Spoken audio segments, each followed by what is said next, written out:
Here we have a SAT math problem. Okay, let's go to the question. Here we have two polynomial functions f of x and g of x. The polynomial h of x equals to f of x plus g of x is divisible by x to the fourth power. Which of the following must be true? Okay, a new polynomial has been defined by h of x that is equal to the addition of the given two polynomial functions f of x and g of x.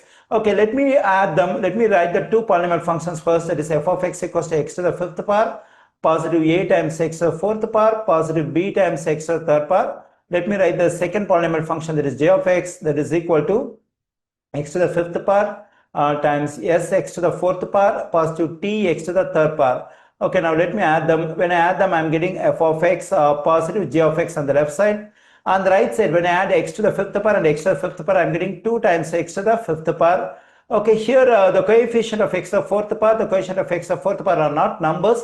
So we can write them as is, that is a times x to the fourth power, positive s times x to the fourth power.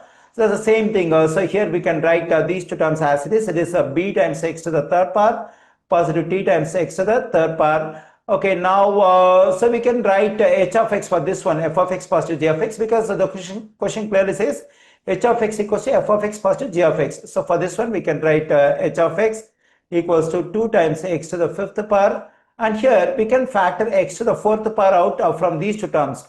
Okay, when x to the fourth power out from these two terms, we are left with a in the first term, s in the next term over here. Then we get a positive s times x to the fourth power. Okay, now in these two terms, we can factor x to the third power out. When x to the third power out, we are left with b in the first term, I mean in this term, and t in the second term times x to the third power.